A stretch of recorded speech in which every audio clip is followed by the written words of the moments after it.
चित्त में जो भी वृत्ति आता है, कुछ भी चीज होता है, आत्मा हर चीज को अनुभूति करता है। जब हम चित्त के अधीन है, हमारा फ्री विल कहां से आएगा? संकल्प आत्मा करता है। कभी आत्मा अपने आप को समझता है कि मैं क्रोधी हूं, कभी समझता है कि मैं शांत हूं, लेकिन आत्मा स्थिर है। वृत्तियां क्रोध बनता है, वृत्तियां ही शांत होता है, लेकिन आत्मा अपने आप को वृत्ति मान लेता है। बहुत आत्माएं हैं, वो सोचते हैं कि हमारा ज्ञान पूर्ण हो गया, लेकिन हमारा ज्ञान किसी का पूर्ण नहीं हुआ। सच बात। हम हर दिन चर्चा करते हुए और भी वहीं जाके चित्त में अटकते हैं। कभी कभी हम जब निराश होते हैं, परमात्मा का जब चिंतन करते हैं, योग सूत्र बताता है कि परमात्मा चिंतन करने से आत्मा में शक्ति आ जाती है। तो ये जो हमारे मन की कमियां थोड़ा मतलब मेकअप कर लेता है, तो हमारा उत्साह बना रहता है। ज्ञानियों के में दो प्रॉब्लम बहुत है। एक तो है वो कंपैरिजन बहुत करते हैं, और उनमें ईर्ष्या बहुत है। वो लिखा है योग सूत्र।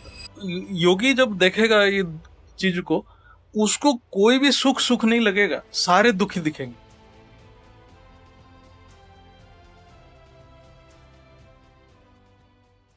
परम शांति।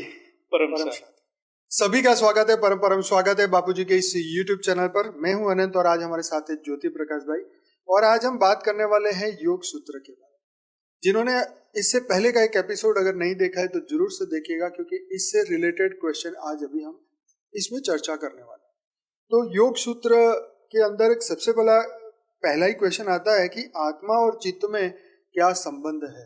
अब ये संबंध को हम क्लियर करेंगे भाई जी से, आपको पूछ के। तो बताइए भैया, ये एक कंफ्यूजन वाला है। सब चित्त को मन समझते हैं, मन को चित्त समझते हैं, आत्मा को मन समझ लेते हैं और मन को सबका बाप समझ लेते हैं।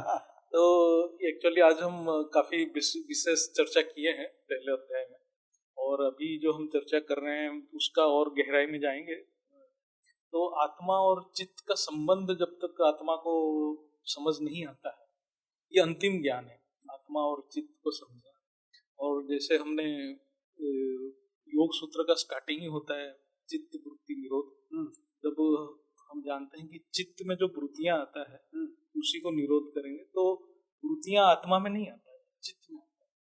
और चित्त के द्वारा आत्मा बाह्य जगत को अनुभव करता है।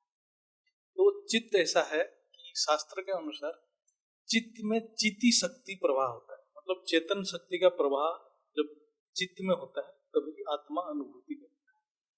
और आत्मा की जो शक्ति, चेतन शक्ति है, वो चित्त के द्वारा ही बाह्य जगत में जाता है। और जो भी वृत्तियां भी उत्पन्न होता है चित्त के अंदर, चित्त खुद क्रियाशील इसलिए है क्योंकि चित्त ही है जो आत्मा के सानिध्य में रहता है। जो सानिध्य में रहता है तो पावर ऑटोमेटिक चित्त में चला जाता है, आत्मा रोक नहीं पाता है। इसलिए चित्त ऐसा है कि चित्त वो है जिसके अंदर आत्मा की चेतन शक्ति प्रवाह होता है, और उसी के द्वारा आत्मा हर चीज को अनुभूति करता है। चित्त में जो भी वृत्ति आता है, कुछ भी चीज होता है, आत्मा हर चीज को अनुभूति करता है। तो चित्त एक जड़ है लेकिन क्रियाशील है। इसलिए शास्त्र में क्या बोला है, चित्त को बोला गया है स्वशक्ति। स्वशक्ति मतलब चित्त को हम कंफ्यूज क्यों होते हैं? बहुत बड़े बड़े ज्ञानी भी जड़ को चेतन समझते हैं, क्योंकि वो भी क्रियाशील है। जड़ मतलब ऐसा नहीं है कि ऐसा जड़ नहीं है, वो क्रियाशील है, लेकिन चित्त खुद संकल्प नहीं करता, संकल्प आत्मा करता है। तो वो जो माइन्यूट डिफरेंस है चेतन और जड़ में, वो पार्थक्य को पता करने के लिए वेद शास्त्र का ज्ञान है। तो ये है स्वशक्ति, मतलब वो क्रियाशील है। और आत्मा है स्वामी शक्ति। उसका स्वामी कौन है? चित्त का स्वामी है आत्मा। तो इसलिए आत्मा को बोला जाता है स्वामी शक्ति, और यह है स्वशक्ति। स्वशक्ति और स्वामी शक्ति के संयोग से सृष्टि बनता है, जो शास्त्र बोलता है। और स्वामी शक्ति तभी बोला जाएगा जो चित्त और आत्मा के अंदर जो पार्थक्य को जो जान लिया, जो बहुत सूक्ष्म भेद है। चित्त भी क्रियाशील है, आत्मा भी चेतन शक्ति है, दोनों का अति सूक्ष्म भेद है।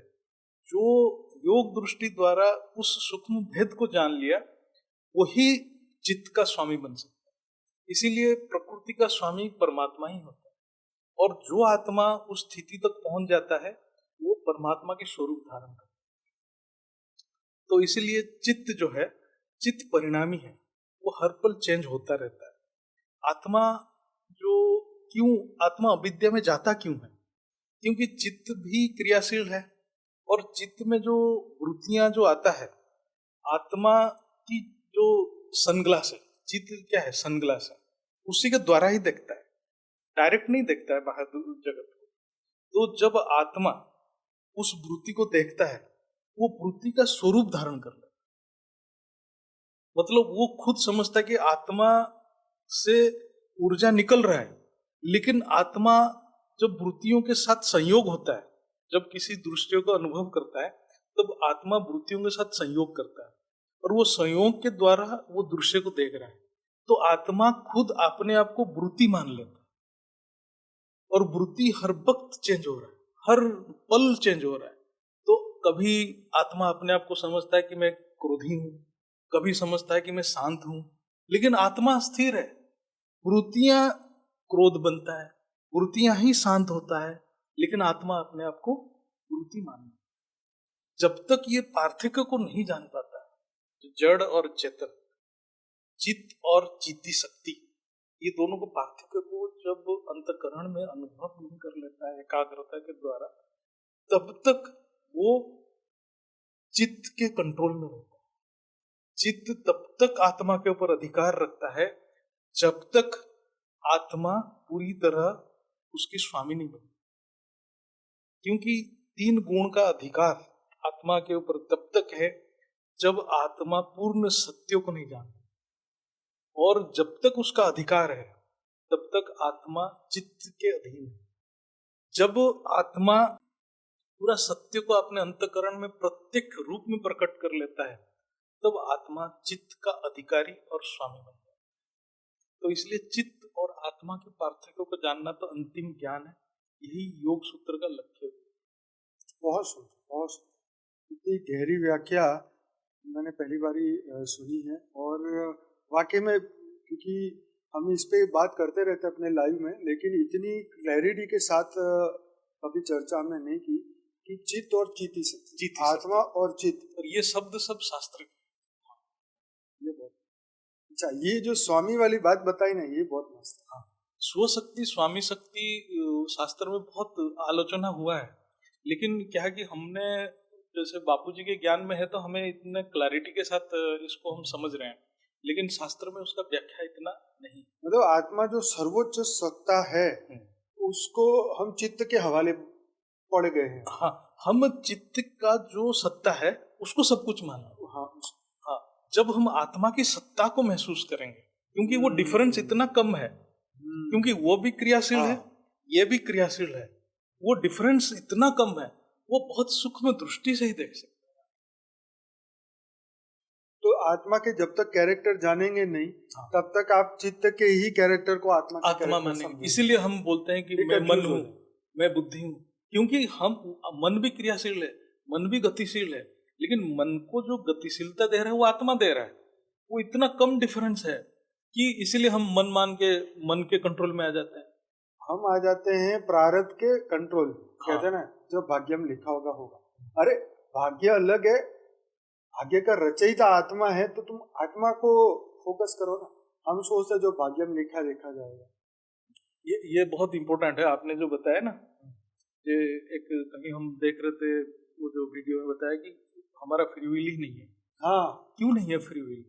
इसी करके ना, इसी का यही कारण है, स्वामी सत्ता क्योंकि को हम अधीन हैं। जब हम चित्त के अधीन हैं, हमारा फ्री विल कहाँ से आएगा? वो तो हम चित्त के फ्री विल में चल रहे हैं। मतलब चित्त के फ्री विल को ही हम आत्मा का फ्री विल, शक्ति आत्मा दे रहा है, फ्री विल चित्त का है। संस्कार हमें कंट्रोल कर रहा है, वृत्तियां हमें कंट्रोल कर रहा है, परिस्थिति हमें कंट्रोल कर रहा है, प्रारब्ध हमें कंट्रोल कर रहा है, शक्ति आत्मा का जा रहा है। तो हमारा फ्री विल नहीं है। फ्री विल तो केवल जीवन मुक्त का है, ज्ञानी का है। सच में। हाँ, बहुत सही, बहुत सही। तो ये आई ओपनिंग बातें अभी जो आपने 5 मिनट में कही है कि ये अगर कोई ज्ञानी भी इसके ऊपर फोकस करता रहे तो वो कितनी जल्दी अपना फोकस बदल के आत्मा के ऊपर ले आएगा। ये चर्चा करने का कारण है कि हम सबको रियलाइज करना पड़ेगा। हम ज्ञान में जो है, पर्टिकुलरली बेहद की ज्ञान में जो है, उनके लिए बहुत जरूरी है। बहुत आत्माएं हैं वो सोचते हैं कि हमारा ज्ञान पूर्ण हो गया, लेकिन हमारा ज्ञान किसी का पूर्ण नहीं हुआ। सच बात। हम हर दिन चर्चा करते हुए और भी वही जाके चित्त में अटकते हैं। और ये योग सूत्र ये बात बताता है, अच्छा, बोलता है कि आपके संस्कार अंतिम समय तक रहेगा, अंतिम समय तक वो क्षीण होगा, दग्ध नहीं होगा। जब दग्ध हो जाएगा, दग्ध मतलब खत्म हो जाएगा, जल जाएगा पूरा, तब आप वो डिफरेंस को देखें। तो इसीलिए मतलब हमारे लिए, सारे ज्ञानियों के लिए बहुत इम्पोर्टेंट इसलिए है कि उनको पुरुषार्थ नहीं छोड़ना। इसलिए जैसे वो कहते हैं ना, मरे बिना स्वर्ग नहीं जाया जाता, ये तो एक थोड़ी लोकल भाषा में नीचे की बात लिखी है, लेकिन फिर भी यही है कि देह में रह के वो विदेही अनुभूति करना बहुत मुश्किल, बहुत तपस्या चाहिए। और वो भी जब अनंत जन्मों से आत्मा धरती पर आके अनंत कर्म बंधन पैदा करके वो सिर्फ एक ही सेकंड में संकल्प करके सब खत्म करने की बात। हाँ, वो जो आज हम डिस्कशन कर रहे थे, जो 3 दिन में जो क्या थर्ड आई ओपनिंग हो गया, कैसे होगा 3 दिन? 100 रुपए में खुलवा। जो बंदा जन्मों से संस्कार के बंधन में है, वो 3 दिन में संस्कार चला जाएगा? ऐसा थोड़ी हो सकता है। तो ये कॉमन परीक्षित को भी 7 दिन लगे थे। हाँ, परीक्षित को 7 दिन तभी लगा जब उनको उनके गुरु बने जो क्या नाम था उनका, जो व्यासदेव की बेटा जो थे, सुखदेव जैसे ज्ञानी आके उनको ज्ञान दिए। मतलब ऐसे बड़े ज्ञानी दिए जो खुद परम ज्ञानी हैं, खुद विदेही हैं, तभी जाके उनको मिलेगा। विदेही गुरु मिले तो कुछ हो, तभी जाके कुछ हो सकता है। और फिर वो भी था, समय अलग था, इतनी माया नहीं थी, कलयुग जितनी माया नहीं। और उसको इतना एकाग्रता था, वो 7 दिन एक ही जगह पे रहा। और एक उसको अंदर इतना डर था, जो वो सांप का डर था, तो वो सब एक साथ जुड़ा, तभी जाके वो निकल पाए। तो आगे बढ़ते हैं। अब योगी का पुनर्जन्म होता है या नहीं होता है? क्या योग समाधि एक ही जन्म में मोक्ष या जीवन मुक्ति प्राप्त हो सकता है? प्राप्त हो सकता है। इसका एक बहुत अच्छा चर्चा है योग सूत्र में, कि योग सूत्र में जब समाधि के बारे में चर्चा हुआ है, बहुत विस्तृत चर्चा हुआ है। जो सबीज समाधि, निर्बीज समाधि, योग क्या है, उसकी बहुत चर्चा हुआ है। तो इसमें क्या बताया गया है, जैसे हम आज सुबह बता रहे थे कि चित्त का, उसको क्षेत्र बोलते हैं, जो भगवत गीता उसको बोल रहा है क्षेत्र मतलब फील्ड। ठीक है। और क्षेत्रज्ञ बन गया आत्मा। क्षेत्रज्ञ मतलब एक है आत्मा, एक है चित्त। तो ये जो क्षेत्र जो है, क्षेत्र और क्षेत्रज्ञ, क्षेत्र मतलब भूमि का 5 अवस्था है। अच्छा। जो चित्त जो है, हमने सुबह जो डिस्कशन किए थे, एक हो गया मूढ़, एक हो गया क्षिप्त, एक हो गया विक्षिप्त, और चौथा हो गया एकाग्र, 5वां हो गया निरुद्ध। वो जो 5 पहले का 3 था, वो तो एक सामान्य मनुष्य का रहता है। उसकी मन हर पल विचलित रहता है, हर उसका बुद्धि स्थिर नहीं रहता है, और उसमें संस्कार के बंधन में वो सारे कर्म करता है, और रोज कर्म बंधन में जाता है। हर पल वो नया कर्म में बनता रहता है, और उसके पुराने संस्कार दृढ़ होता है, और संस्कारी संकल्प बनाता रहता है, और हर संकल्प फिर से कर्म में डालता है। वो ऐसे चक्र में फंस जाता है, वो निकल नहीं पाता है। उसकी जो निकलने का रास्ता एकाग्रता से ही स्टार्ट होता है। जब उसकी एकाग्रता स्टार्ट होता है, एकाग्रता मतलब बुद्धि एक चीज में निश्चय होने लगा। जैसे एकाग्रता की 2 एस्पेक्ट है। एकाग्रता एक सांसारिक वस्तु पे भी एकाग्रता हो सकता है, दूसरा परमार्थिक के ऊपर भी एकाग्रता होता है। तो वेद, ये जो योग सूत्र में क्या बताया, 2 प्रकार की योग समाधि। समाधि एक बुद्धि का स्थिति, धी मतलब बुद्धि, और उसको जब मैं देखा संस्कृत में, जब उसका विच्छेद किया गया था, उसको लिखा था सम अधि, ऐसा कुछ था, सम आदि। आदि मतलब अधिष्ठित होना, मतलब स्थिर रहना, एक चीज पे स्थिर रहना। बुद्धि जब एक चीज पे स्थिर होता है तभी समाधि होता है। समाधि कोई मतलब एक बहुत ही बड़ा मिसकॉन्सेप्शन है इस दुनिया में। बोलते हैं कि वो मर गया, उसका समाधि हुआ। अरे मरने के बाद समाधि नहीं होता, जिंदा ही उसका बुद्धि जैसे जिस चीज पे स्थिर होता है वही समाधि है। हाँ, आजकल बोलते हैं वो समाधि बनाए हैं। फिजिकल समाधि की हाँ, बात है। वो नहीं है। समाधि ईंटों बुद्धि पत्थर वाली। हाँ, समाधि बुद्धि की स्थिति है, वो चित्त का एक गुण है ना। जब बुद्धि किसी चीज के ऊपर निश्चय हो जाता है वो समाधि है। जब एकाग्रता होता है, एकाग्रता में उसका योग समाधि होता है, और निरुद्ध अवस्था में योग समाधि कंप्लीट हो जाता है। तो योग समाधि जब एकाग्रता अवस्था में होता है उसको योग सूत्र बोलता है कि संप्रज्ञात समाधि, और जब निरुद्ध अवस्था में होता है उसको बोलता है असंप्रज्ञात समाधि। क्या होता है संप्रज्ञात समाधि? इसलिए कहा जाता है वो उस समय उसका एकाग्रता तो रहता है संकल्प के ऊपर, और एकाग्रता कितने चीज के ऊपर होता है? पहला स्टेप होता है कोई वस्तु के ऊपर एकाग्रता करना, जैसे त्राटक विद्या करते हैं, किसी लाइट के ऊपर एकाग्रता करेंगे, किसी विचार के ऊपर एकाग्र करेंगे। हार्ड है, मतलब कभी वस्तु के ऊपर किया, फिर एकाग्रता इसमें बढ़ता रहता है, उसका एकाग्रता बढ़ता है। और जब विचार में किया तो ज्ञान के पॉइंट्स के ऊपर एकाग्र किया, उसमें भी एकाग्रता बढ़ता है, क्योंकि उस समय उसका क्या होगा, उसका मन कभी संसार में जाएगा, कभी ज्ञान में आएगा, लेकिन वो क्या कर रहा है, वो बार बार संसार से हटा के ज्ञान में ला रहा है, तो उसका एकाग्रता बढ़ रहा है। हो जाए आज 2 मिनट हो रहा है, कल उसका 5 मिनट होगा, कल वो 10 मिनट, ये बढ़ाता जाता है, वो छोड़ता नहीं है अभ्यास को। फिर धीरे धीरे क्या होगा, वो अपने चित्त का जो आनंद स्थिति को महसूस करे।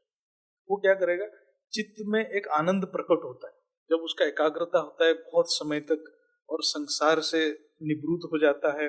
चलो हो जाए 5 मिनट के लिए, हो जाए उसको 1 सेकंड के लिए इनिशियली, लेकिन उसको आनंद की महसूस होगा।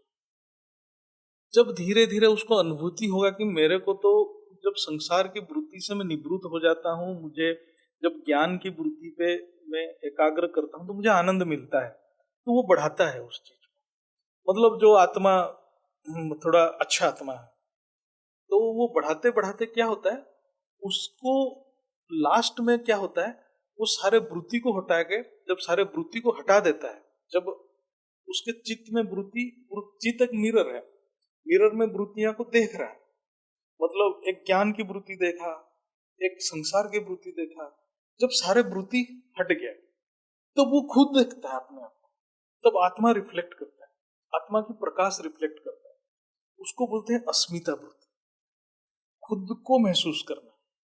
वो बहुत ऊंची स्थिति है, तो वो बोलते हैं कि वो संप्रज्ञात समाधि का अंतिम स्थिति है। उसके बाद वो असंप्रज्ञात समाधि में चला जाता है। अब इसके हिसाब से ये जो प्रश्न है, इसके हिसाब से योगी किसको बोला जाता है, जो एकाग्रता में आ जाता है, जिसका स्थिति विक्षिप्त है, क्षिप्त है या मूढ़ है, जो पूर्ण अज्ञानता है, उसको योगी नहीं कहा जाता है। योगी वही है जो ज्ञान के वृत्ति पे एकाग्रता करना आरंभ किया है। और इसमें क्या है कि दो चीज है, वो परमार्थिक चीज भी हो सकता है, सांसारिक चीज है, लेकिन योगी वही है जो परमार्थिक के ऊपर एकाग्र कर रहा है। क्योंकि साइंटिस्ट भी एकाग्र करता है, वो भी जो रिसर्च कर रहा है वो भी एकाग्र कर रहा है। वो किसी मतलब न्यूट्रॉन के ऊपर रिसर्च कर रहा था, न्यूट्रॉन के ऊपर सोच रहा है, लेकिन उसको योग नहीं कहा जाएगा। योग सिर्फ परमार्थिक के ऊपर, परमात्मा के ऊपर, परम ज्ञान के ऊपर जो चिंतन कर रहा है, तो वो जो परमार्थिक चिंतन किया वो योगी है। वो योगी एक जन्म में जब योग करते करते करते उसका क्या हो रहा है, जब एकाग्र कर रहा है उसके अंदर द्वंद्व तो रहता है। जब वो एकाग्र करने जाता है तो सांसारिक वृत्ति संस्कार के लिए बार बार आता है, वो फिर उसको हटाता है, फिर ज्ञान डालता है, ये चलता रहता है। फिर जब वो धीरे धीरे बढ़ता है ना, उसको ज्ञान वृत्ति ज्यादा समय रहता है, और वो जो सांसारिक वृत्ति कम हो जाता है। लेकिन सांसारिक वृत्ति रहता है, इवन जब वो अपने स्वरूप को भी अनुभव करता है ना, तब भी बोलते हैं कि चित्त जब तक है, सांसारिक वृत्ति का जो बीज थोड़ा रहता है, बहुत कम रहता है। बोलते हैं कि योग सूत्र ये बोल रहा है कि उस समय वो योगी का थोड़ा अलवेलापन रह जाता है, मतलब थोड़ा ढीला छोड़ देता है, और उस समय उसका मृत्यु हो गया। वो जो संस्कार छोटा सा बच जाता है, उसके कारण फिर उसको फिर जन्म लेना है ना। और वो जो भगवत गीता में 6th चैप्टर में है, कुछ है श्लोक है, मेरे को याद नहीं है, उसमें इसको बोला जाता है योग भ्रष्ट, है ना। योग किया लेकिन अंत समय में भ्रष्ट हो गए। मतलब थोड़ा सा वो मिस्टेक किया, मतलब और थोड़ा अभ्यास करता तो वो आता नहीं, उसका सारे संस्कार खत्म हो जाता। लेकिन वो जो छोटा सा रह गया संस्कार, उसके लिए जन्म लेता है। लेकिन उसके लिए क्या बोला गया है भगवत गीता में, कि जो परमार्थ की ओर चिंतन करता है और जो परमार्थ की ओर जो जाता है वो कभी क्षय नहीं होता। बोलते कि वो एज इट इज स्टोर रहता है, उसके जो चित्त में, उसके कारण शरीर में एज इट इज प्रोटेक्टेड रहता है। वो जो नेक्स्ट जन्म लेगा वो फिर वो नीचे से स्टार्ट करने का जरूरत नहीं, वो डायरेक्ट उस स्थिति में पहुंचेगा। वो जो आत्मा, वो योगी, वो तो लास्ट में हमने थोड़ा मिस्टेक किया था, वो डायरेक्ट वो आनंद स्थिति में या वो जो अस्मिता स्थिति में डायरेक्ट पहुंचेगा। उसको मेहनत करने का जरूरत नहीं, क्योंकि वो एज इट इज कारण शरीर में वो स्थिति बना हुआ है। तो जैसे वो ध्यान लगाएगा तो वो स्थिति में पहुंच जाएगा, और उसको तो ज्ञान रहता ही है, वो थोड़ा सा करके वो निकल जाता है। तो ये बोला गया है कि जो बोलते हैं कि बहुत लोगों का बहुत अच्छा ध्यान लगता है, इसका कारण है कि उसने पिछले जन्म में या बहुत सारे जन्म में बहुत प्रयास किया है, और इसीलिए वो आज वो स्थिति आया हुआ है। तो और उसमें ये भी बताया कि ऐसा नहीं है कि जिसने, मतलब वहां पर और एक प्रश्न है कि इसका मतलब क्या हमें बार बार जन्म लेना पड़ेगा, कि इतना अभ्यास करना पड़ेगा? बोले कि नहीं, बोले कि कोई आत्मा एक जन्म में भी, तो योग सूत्र में है, कोई जन्म आत्मा एक जन्म में भी वो ब्रह्माकार वृत्ति धारण करते हैं। हाँ, वो मोक्ष प्राप्ति कर सकता है। उसके लिए कुछ गुण बताया गया है कि उसका श्रद्धा बहुत पूर्ण होना चाहिए, मतलब जो इष्ट है, जो गुरु है, जिसको भी वो श्रद्धा करे, श्रद्धा परफेक्ट होना चाहिए। देवी देवता पे करने से कुछ नहीं होगा। वो कभी देवी देवता की तो, यहाँ पर जब श्रद्धा की बात हो रहा है, क्योंकि हम आत्म स्वरूप की बात कर रहे हैं, तो श्रद्धा मतलब सिर्फ परमपिता परमात्मा से होना चाहिए, है ना, श्रद्धा होना चाहिए। फिर उसके बाद है वीर्य। वीर्य मतलब बहुत उत्साह होना चाहिए। ऐसा नहीं कि चलो मेरा योग नहीं लग रहा, नहीं, फेल हो रहा है फिर लगेगा, है ना। फिर उसका ईश्वर के ऊपर बहुत विश्वास होना चाहिए, और ऐसे एक दो गुण कुछ लिखा हुआ है शास्त्र में। तो उस हिसाब से वो निरंतर प्रयास करने से एक जन्म भी सफिशिएंट। तो मतलब योगी के लिए एक जन्म में हो जाए, योगी बन जाए और करे तो हो जाए। तो बहुत अच्छी बात। योग में जो विघ्न आते हैं, अर्थात जो व्यर्थ संकल्प मन में, निराशा, बेचैनी, तो कैसे हटाए? हाँ, ये अभी हमने लगभग चर्चा कर लिया। लेकिन क्या है, योग की बाधाएं क्यों आता है और कितने प्रकार बाधा आता है, बहुत अच्छा लिखा है योग सूत्र में। बोले कि एक बाधा क्या है, एक तो शरीर का बीमारी भी बाधा है। बोलते कि पहले कभी कभी शरीर में कभी कुछ कमियां रहता है, तो वो साधक शरीर के प्रति ज्यादा ध्यान देने लगता है, तो कॉन्शियस होता है, और उसको कभी कभी बैठने नहीं देता है, वो भी एक बाधा में गिना जाता है। दूसरा बाधा उसको बोला गया है कि जो कभी मजा नहीं आता है, बोलते हैं कि क्या कुछ हो नहीं रहा है, मतलब योग में, है ना। तीसरा ये बताया गया कि कंपेयर करते हैं एक दूसरे से, है ना, तुलना, गुण बढ़ जाना भी एक बाधा है। आलस्य प्रमाद तो है ही, आलस्य प्रमाद है कि चलो आज नहीं काल करेंगे, है ना। और उसके बाद कंपैरिजन होता है, जो बोलता है कि अरे भाई इसको ऐसा हुआ, मुझे क्यों नहीं हुआ। ये भी एक डिप्रेशन स्टेज में लेके जाता है। और एक लास्ट में बताया कि जो क्या होता है कि उसको इच्छा है अनुभूति का, लेकिन मन एकाग्र नहीं हो रहा, बैठ नहीं पा रहा है। तो बोले कि ये सब चीज जब होगा, वो मन अशांत रहता है। मन अशांत रहेगा तो बेचैनी बढ़ेगा, बेचैनी बढ़ेगा तो क्योंकि आपको व्यर्थ संकल्प आने लगेगा। तो इसका उसने ये बताया कि योग के लिए दो ही है। बोले कि एक तो है वो, वहां पर एक शब्द है, एक तत्वों का अभ्यास करना। एक्चुअली क्या है कि दो ही चीज है। बोले कि एक तो अभ्यास, दूसरा है वैराग्य। हम लोग जैसे बोलते हैं ज्ञान के द्वारा ही वैराग्य आएगा। ज्ञान को बार बार अभ्यास करेंगे तो वैराग्य आएगा। और अभ्यास मतलब एक तत्व का अभ्यास। बोल रहा है कि ये जो सृष्टि है ये पंच तत्व से बना है। ये पंच तत्व में विभिन्न ऐसे ऐसे प्रपंच बना है। मतलब ये पंच तत्व में जब मन आ जाता है, मन स्थिर नहीं रहता है, मन अनेक तत्वों में भ्रमण करता है। बोला कि इसलिए बोला कि एक तत्व में जाना है। एक तत्व है क्या? जो पंच तत्व कहाँ से आया? परम प्रकाश से आया, वही परमात्मा से आया।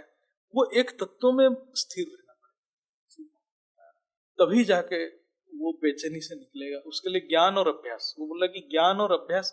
और जैसे लास्ट स्टेज में बोला कि मन एकाग्र नहीं हो रहा है, तो उसका कारण जानना पड़ेगा उसको, कि मेरा मन क्यों एकाग्र नहीं हो रहा है। दूसरे के साथ कंपेयर ना करें, क्योंकि दूसरा बंदे का क्या जर्नी है हमें पता नहीं, हो जाए वो कितने जन्मों से अभ्यास की होगी, हम क्यों करें उसके साथ कंपेयर। और उसके साथ कंपेयर करके अपना दुर्गति कर रहे हैं।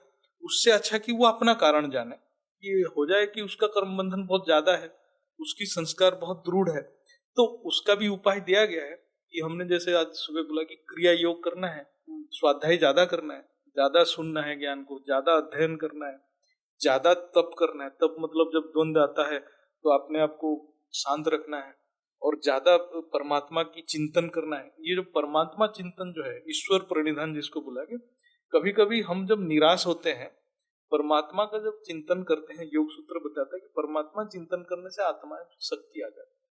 तो ये जो हमारे मन की कमियां थोड़ा मतलब मेकअप कर लेता है, तो हमारा उत्साह बना रहता है, नहीं तो उत्साह घट जाए। यही दिखता है, ज्ञानियों के अंदर भी उत्साह की कमी हो जाती है। ज्ञानियों के में दो प्रॉब्लम बहुत है। एक तो है वो कंपैरिजन बहुत करते हैं, और उनमें ईर्ष्या बहुत है, वो लिखा है।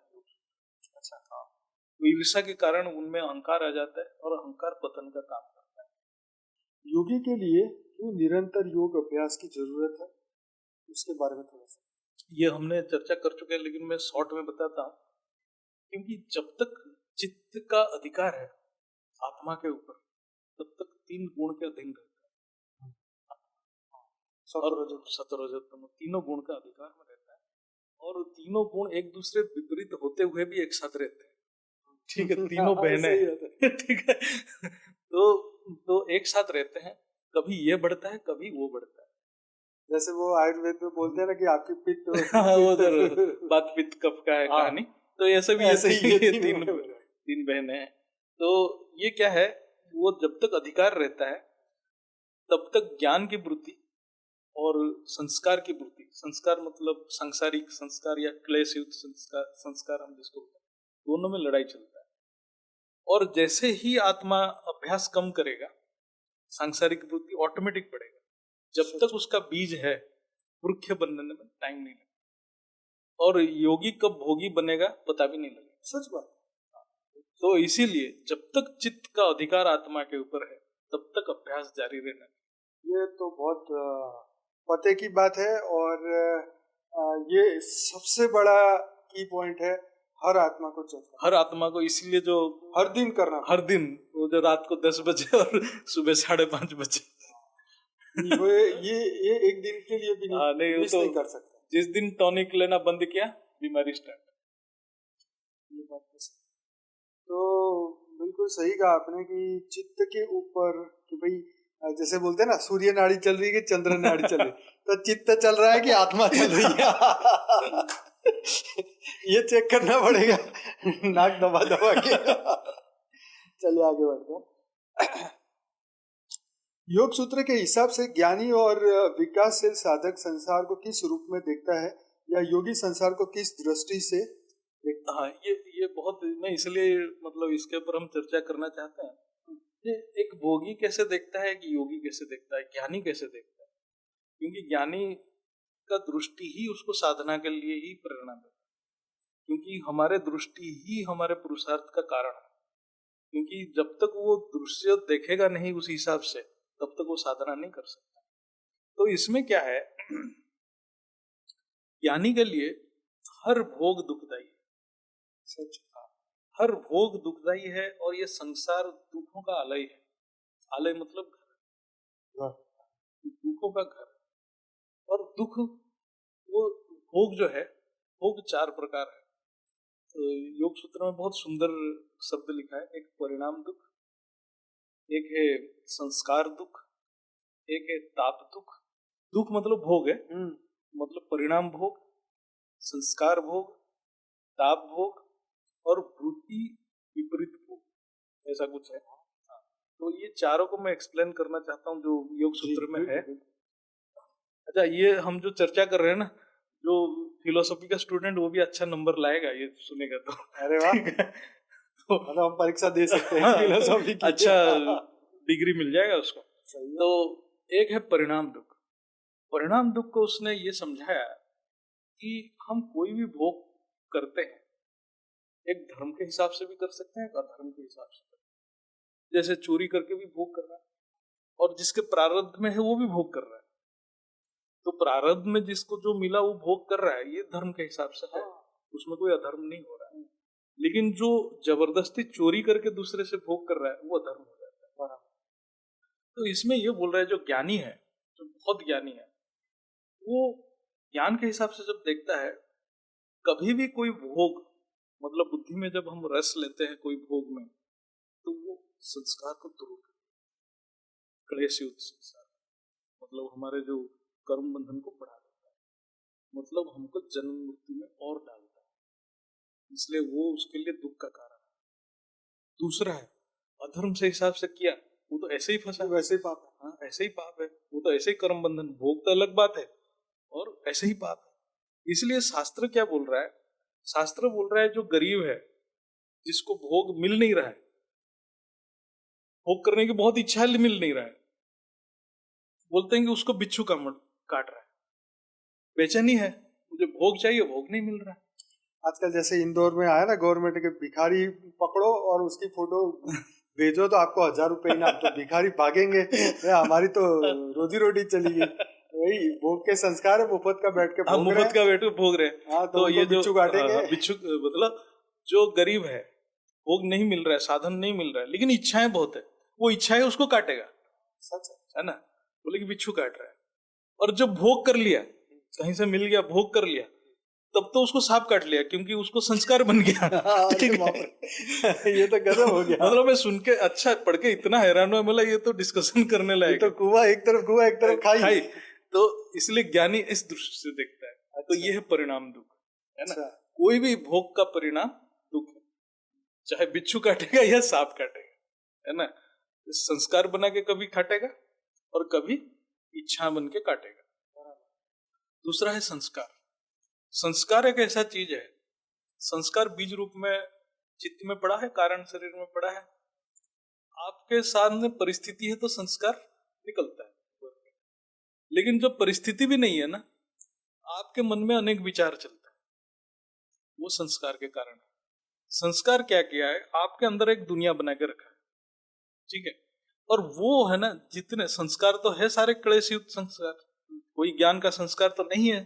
तो वो क्लेशयुक्त संस्कार क्या करेगा? आपके अंदर जो दुनिया बनाया है, वो रोज अननेसेसरी व्यर्थ का चिंतन, उल्टे पुल्टे चिंतन करता रहेगा, है ना? वो जो चिंतन है, वो चिंतन आपको दुख दे। खाली बैठे हो, उल्टे चिंता चल रहा है। ये वो वाली बात हो गई ना, देजावू की तरह। अरे मैंने पहले ही देखा हुआ है। मतलब प्रारब्ध की बातें फिर सामने आने लग जाती। तो ये जो संस्कार जो है, संस्कार भी उसको एक कष्ट देगा। जो अंदर जो संस्कार पड़ा है, संस्कार भी उसको भोग कराता है। मतलब मेरे को जो, जैसे वो बोलेगा संस्कार, जैसे उसके अंदर क्रोध का संस्कार पड़ा है, ठीक है? वो उसके मन में आ रहा है कि मतलब कोई एक इंसिडेंट हो गया, घर पे बैठा है, और मैं तो इसकी जगह होता तो मैं उसको ये करता, वो करता, लेकिन उससे क्या ना देना, कुछ नहीं ऐसे सोच रहा है। वो संस्कार बना रहा है, वो जो संस्कार है उसको दृढ़ बना रहा है, एक वृत्ति बना रहा है, और उसको जला रहा है। जैसे कि कोई ईर्ष्या कर रहा है, कोई है नहीं सामने, घर पे बैठ के ईर्ष्या चल रहा है ना? मिरर न्यूरॉन वाली मिरर तो वो चला रहा है, तो वो भी क्या करेगा? जलाएगा, खुद को जलाएगा, चित्त को काला करेगा। तो ये है संस्कार था, है ना? और हमने क्या बताया था? एक परिणाम था, संस्कार था, और एक एक वृत्ति विरोध था। वृत्ति विरोध क्या होता है? जैसे हमने अभी डिस्कशन किया है, जो तीनों गुण हैं एक दूसरे से विपरीत है, तो भी साथ में। जैसे हम इसमें देखेंगे कि जैसे सात्विक गुण है, सात्विक गुण मतलब उसको सुख आनंद की तरह। हाँ, सात्विक गुण होना चाहिए। सात्विक गुण मतलब आनंद सुख होना चाहिए। लेकिन ये जो आज हम सुबह जैसे डिस्कशन कर रहे थे, ये इतना मिक्स रहते हैं ना, आप वो अलग नहीं कर सकते हो। मतलब सात्विक के साथ राजसिक तामसिक पूरा इंटरमिक्स है। ये 90% रहेगा तो ये 5% रहेगा। जैसे धीरू भाई अंबानी, हम ऐसे बोले, मतलब जैसे बहुत बड़े रिच पर्सन है, वो क्या है, उस सारे सुख भोग रहा है, लेकिन उस टाइम में भी उसको डर है कि मेरा बिजनेस कैसे मेंटेन हो। उस टाइम में भी उसको डर है कि उसके मन में एक संकल्प रहेगा कि मेरा हर बिजनेसमैन की कहानी है ना, मेरा लॉस ना हो जाए, है ना, ये उसको सताएगा। मतलब योगी जब देखेगा ये चीज को, उसको कोई भी सुख सुख नहीं लगेगा, सारे दुखी दिखेंगे। तो ये योगी का दृष्टि है। और जैसे वो ऐसे चीज को देखेगा, वो ज्ञान को पकड़े, वो सोचेगा मैं किसी भी सुख को भोगूं, वो तो मेरे को छोड़ने वाला नहीं, मेरे को अंत में दुख ही भोगना है। तो इसलिए उसको जो प्रेरणा मिलेगा, ज्ञान की ओर जाएगा, वो सोचेगा कि मैं जब तक ज्ञान की ओर नहीं जाता हूँ, मेरा मन एकाग्र नहीं होता है, मैं दुख से मुक्त नहीं हूँ। उसको ये एक निश्चय हो जाएगा, तभी बुद्धि स्थिर होगा, नहीं तो वो सुख ढूंढेगा उसके प्रति। इसमें लोग ये भी तर्क देते हैं ना, ये तो हैबिट बनाना पड़ता है, मतलब हैबिट बन जाती है ऐसे टेंशन उठाने की। अच्छा, जैसे कहते हैं ना, कर्जा लेने का, तो कर्जा लेंगे तो बिजनेस बढ़ेगा। अब ये जो दिमाग में घुस गई बात, तो कर्जा लेके घी पीने वाली बात है। सेक्रेटिस क्या नाम था, वो जो क्या था, वो जो चारवाक। तो ये जो थियरी दिमाग में घुस गई, तो फिर क्या वो संस्कार को और प्रेरणा दे, वो संस्कार को बना के और लोन लो और बड़ा बिजनेस बढ़ाओ, इस तरीके की संस्कार दृढ़ हो जाएगा। वो तो फिर जन्म मृत्यु उसके लिए फिक्स है। तो ये बहुत अपने मस्त बात कही। और क्वेश्चन एक ही है इसको। अब योग के जो 8 अंग हैं, तो योग की जो 8 अंग की क्या प्रयोजन है उनके, और यह 8 अंग में बाह्य अंग और अंतर अंग क्या? हाँ, मतलब इसको हम बहुत संक्षिप्त में करेंगे, बहुत कॉमन चीज है, लेकिन हम सिर्फ बहुत इंपॉर्टेंट पॉइंट को डिस्कशन करेंगे जो हमारे लिए समझने लायक। एक तो हमें सबको पता है कि यम, नियम, आसन, प्राणायाम और प्रत्याहार, धारणा, ध्यान, समाधि, ये 8 चीज है। इसमें से ये जो फर्स्ट 5 है ना, यम, नियम, आसन, प्राणायाम, प्रत्याहार, इसको बहिरंग, बहिर मतलब इस स्थूल में किया जाता है, और धारणा, ध्यान, समाधि वो अंदर किया जाता है, चित्त को निवृत्त किया जाता है उसमें। ये 5 को जरूरत है, इसलिए जरूरत है, जस्ट हम इसमें बहुत संक्षिप्त में जाएंगे तो यम मतलब सेल्फ डिसिप्लिन, यम मतलब है सेल्फ डिसिप्लिन, नियम मतलब है एक रिचुअल्स टाइप का, मतलब हम नियमित वहां बैठेंगे, नियमित जाके, जैसे नहाना एक नियम है, नहा के मैं बैठूंगा। लेकिन यम और नियम में सबसे इंपॉर्टेंट है यम। यम मतलब सेल्फ डिसिप्लिन, जो किसी को दिखता नहीं है, लेकिन आपके अंदर संकल्प क्या चल रहा है, वो जो हमने यम में रखा जाता है, अहिंसा, सत्य, अपरिग्रह, अस्तेय, ये जो सारे चीज है, ये संकल्प में होना चाहिए। आपके संकल्प में हिंसा नहीं आना चाहिए, संकल्प में ही चोरी का भावना नहीं होना चाहिए, संकल्प में संग्रह का भावना नहीं होना चाहिए, क्योंकि ये कोई देख नहीं सकता, ये आपके अंदर है। और नियम जो है वो सब देखते हैं, जैसे रोज आके योग में बैठ गया, लेकिन योग लग नहीं रहा है, मन नहीं लग रहा है, क्या फायदा।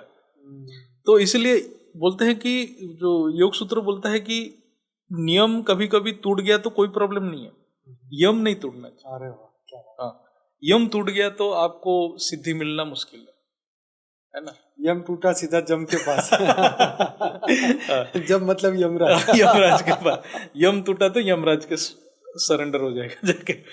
और आसन तो सबको पता ही है, यम, नियम, आसन। आसन मतलब जो एक अवस्था में आप रह सकते हैं आसानी से, वही आसन है ना। और प्राणायाम तो सबको ही पता है, जो प्राणायाम तो एकाग्रता के लिए ही है, जो मन बाहर घूम रहा है उसको अंदर लाने के लिए हम श्वास के ऊपर ध्यान देते हैं, फिर अंतर्मुखी बन जाते हैं। और प्रत्याहार मतलब विषय से हमारे इंद्रियों को अलग करना, मतलब वैराग्य भाव रखना, प्रत्याहार है, थोड़ा सांसारिक जगत से बाहर निकल जाना है। अब आते हैं जो अंतरंग जो है, वो बाह्य रंग था, अब अंतरंग को थोड़ा सा समझते हैं, ये बहुत इंपॉर्टेंट है। अंतरंग में है पहले धारणा, दूसरा बार है ध्यान, तीसरा है समाधि। धारणा में क्या होता है, धारणा में एक विचार के ऊपर धारणा होता है, धारणा मतलब बुद्धि धारण करता है। तो जब कोई विचार के ऊपर हम धारण करने की कोशिश करते हैं, जैसे हम एक विचार के ऊपर हम एक बार बुद्धि का निश्चय हो गया कि यही सत्य है, तो बुद्धि उसमें टिकने के लिए वो विचार के ऊपर कंसंट्रेट करेगा, एकाग्र करेगा। उस समय क्या होगा, उसका एकाग्रता होता नहीं है। धारणा एक्चुअली कभी कभी धारणा को स्थूल वस्तु के ऊपर भी धारणा किया जाता है, जैसे हमने त्राटक विद्या बोले कि उसको बुद्धि में धारण करना है, ऐसे विचार को भी धारण किया जाता है। जैसे मैं बोल रहा हूं कि मेरा भ्रुकुटी के अंदर मैं स्थिर रहना चाहता हूं, तो वो भी धारणा है। लेकिन मैं जैसे बोलूंगा कि मैं इस स्थान में स्थिर रहूंगा, ये मैंने डिसाइड किया ना, मेरा बुद्धि डिसाइड किया, लेकिन रहता नहीं है, हटता है, जाता है। धारणा मतलब मेरा बुद्धि निश्चय हो गया लेकिन वहां टिक नहीं रहा, तो धारणा में वो अभ्यास किया जाता है। धारणा क्या होता है, मैंने निश्चय हो गया बुद्धि इस विचार के ऊपर, इस वस्तु के ऊपर, इस इष्ट के ऊपर, लेकिन मेरा वहां टिक नहीं रहा है ज्यादातर, वो अभ्यास करना है वहां टिकाने का, उस विचार के ऊपर टिकने का, उस वस्तु के ऊपर टिकने का अभ्यास किया जाता है। ध्यान क्या है, टिक गया, फिर हटने का चांस नहीं है वहां से। एक बार टिक गया फिर और वहां हटने का चांस नहीं, टिक गया, वो ध्यान है। एकाग्रता कंटिन्यूअस। यहां क्या है, हो रहा है नहीं हो रहा है, हो रहा है नहीं हो रहा है, वहां हो गया, अब नहीं। तो उसको एक अच्छा एग्जाम्पल मैं कहीं देख रहा था, बहुत अच्छा दिया। हम स्कूटर स्टार्ट करते हैं, स्टार्ट होता है बंद होता है, स्टार्ट होता है बंद होता है, लेकिन फिर एक किक मारते हैं, स्टार्ट ही हो गया, बंद ही नहीं हुआ। तो जैसे स्टार्ट हुआ बंद हुआ, स्टार्ट हुआ बंद हुआ, धारणा है। स्टार्ट हो गया तो ध्यान है। अब आते हैं समाधि में। समाधि में क्या होता है, समाधि में कभी भी हम किसी चीज के ऊपर ध्यान लगाते हैं, वहां 3 चीज रहता है। एक है ध्याता, एक है ध्यान, तीसरा है ध्येय। ध्येय मतलब हम जिसके ऊपर ध्यान कर रहे हैं। ध्याता कौन है, आत्मा ध्याता है, मतलब आत्मा ध्याता हो सकता है या मन भी ध्याता हो सकता है, बुद्धि भी ध्याता, उसके परिस्थिति के हिसाब से वो किस स्टेज में है। अब वो किसी विचार के ऊपर ध्यान लगा रहा है, लास्ट में क्या होगा, वो विचार के ऊपर पहले धारणा किया, वो विचार के ऊपर बुद्धि लगा रहा है, फिर क्या हो गया, सिर्फ विचार ही रहा, एक ही विचार रहा, ध्यान हो गया। ध्यान में क्या है, और कोई विचार नहीं आ रहा है उसमें। पहले बहुत सारे विचार आ रहा था, लेकिन उसने बोला कि नहीं यही विचार सत्य है, उस विचार के ऊपर लगाने की कोशिश किया, फिर लग गया, फिर बाकी विचार हट गया, एक ही विचार रहा। फिर विचार के अंदर गया, वो विचार के सारे पहलू को देख रहा है, अनेक पहलू को देख रहा है, समझे। फिर क्या हुआ, वो विचार की जो स्रोत है, कहां से आया वो विचार, वो जो ध्येय मतलब वो विचार के स्रोत, विचार के मूल रहस्य रहा, और कुछ नहीं रहा। फिर क्या बना, कुछ नहीं रहा, ना ध्याता रहा, ना ध्यान रहा, सिर्फ ध्येय ही रहा। मतलब उस समय और कुछ नहीं बचा है, सिर्फ ध्येय ही रहा। जैसे मैंने परम शांति के ऊपर, परम शांति एक संकल्प है, वो संकल्प के ऊपर मैं टिक रहा हूं, परम शांति करके मेरे चित्त में हो रहा है परम शांति, वो स्थिर सृष्टि है, स्थिर प्रवृत्ति है, वो मैं टिक रहा हूं, टिक नहीं रहा, टिक नहीं रहा, फिर टिक गया तो ध्यान हो गया। फिर क्या हुआ, फिर जो लास्ट स्टेज आएगा, फिर वो जो आत्मा जो ध्याता जो जब ध्यान कर रहा है, तब और कुछ नहीं रहेगा, वो खुद परम शांति बन जाएगा। मतलब सिर्फ परम शांति की वाइब्रेशन ही रहा उस टाइम, वो आत्मा एक वृत्ति बन जाएगा। वो वृत्ति क्या होगा, परम शांति, वो खुद एक संकल्प बन जाएगा, वो है ध्येय। तो इसलिए इसको बोलते हैं समाधि। एक हो गया धारणा, फिर हो गया ध्यान, फिर हो गया समाधि। तो ये चलता रहता है, लास्ट तक चलता रहता है। जैसे बोलते हैं सोहम, जैसे वो वैसे हम। हाँ, अंतिम में सोहम, फिर मैं सो हो गया, खत्म, हम भी गया, सब गया, सो बन गया। तो ये अभ्यास ही है। तो जब हम इसको अभ्यास करेंगे, बहिरंग इसलिए चाहिए कि हमें तो एक आसन में बैठना ही पड़ेगा, प्रत्याहार करना पड़ेगा, वो तो करना ही पड़ेगा, नहीं तो बाहर के संकल्प आता रहेगा। तो ये अभ्यास होते होते होते होते योगी परफेक्ट हो जाता है। लेकिन यहाँ पर यह बताया गया कि समाधि भी आपका, हर विचार के ऊपर आप जब समाधि करेंगे, वो विचार का रहस्य पता चल जाएगा, ज्ञान का रहस्य, गूढ़ रहस्य पता चलेगा, वो योगी धीरे धीरे हर रहस्य को जानते जानते जानते जानते, लेकिन रहस्य तो जानता जाएगा, लेकिन बीज बोला कि संस्कार की जो बीज, जो जैसे हम बोल रहे थे यज्ञ भ्रष्ट की बात, तो बीज रहता है, बीज लास्ट में खत्म हो जाता है। जैसे ये अभ्यास बढ़ता जाता है, उसका एक टाइम आता है, बीज खत्म हो जाता है, फिर वो मुक्त हो जाता है, फिर उसको कोई इंटरेस्ट नहीं रहता है, मतलब गुणातीत बन जाता है, उसका अधीन खत्म हो जाता है। फिर जब वो सारे रहस्य को जान लेता है, फिर चित्त अपने आप बोलता है कि अब मेरा कोई काम नहीं है, मैं निकलूं यहाँ से। बहुत बढ़िया।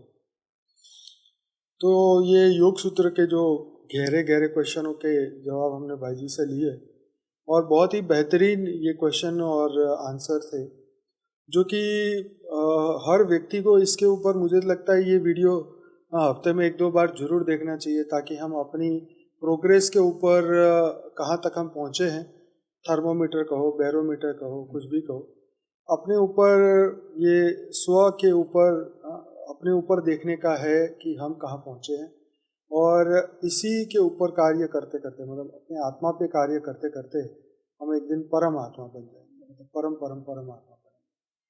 तो ये अभ्यास का महत्व है, ये ज्ञान का महत्व है, और जो योग सूत्र के अंदर बताया, जो प्रैक्टिकली भाई ने समझाया, ये बहुत ही इम्पोर्टेंट बात थी, जो मुझे बहुत ही अच्छी लगी आज का ये एपिसोड।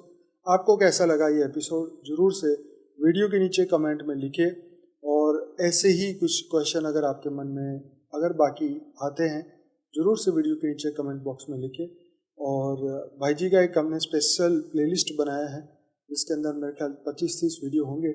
ज़रूर से इन वीडियो को एक बार नज़र करिए, देखिए, पूरा देखिए, और अनुभूति अपनी बढ़ाइए, अपने ज्ञान की दृष्टि खोलिए। और योग सूत्र का जो पहला पार्ट आज रिकॉर्ड हुआ है, जो पहले पब्लिश होगा, तो वो भी आप जरूर देखें, ताकि आप ये सेकंड पार्ट को और पहले पार्ट को आप रिलेट कर सकें। तो आज के लिए इतना ही, और बने रहिए हमारे साथ। और विश्व में परम शांति फैलाने के लिए डेली रात को 10 से 11 हम लाइव मेडिटेशन कराते हैं बापू जी की इसी चैनल पर। और मॉर्निंग में अगर जुड़ना चाहते हैं तो सुबह 5:30 से 6:30 बजे परम शांति मोटिवेशन एंड मेडिटेशन के चैनल पर साक्षी के साथ जुड़ सकते हैं।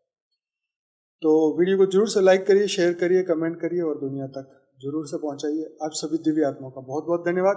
भाई जी आपका बहुत बहुत धन्यवाद इतने गहरे बात समझाने के लिए। बेहद की परम महाशांति। परम शांति सोचो, बोलो परम शांति। Join us daily for our morning live meditation, Monday to Saturday, 5:30 to 6:30 a.m. Join us daily for live meditation, 10 p.m. to 11 p.m. on YouTube Live. Subscribe now. Website www.paramshanti.org. Email us anant@paramshanti.org. Like, share, subscribe. Join today. बेहद की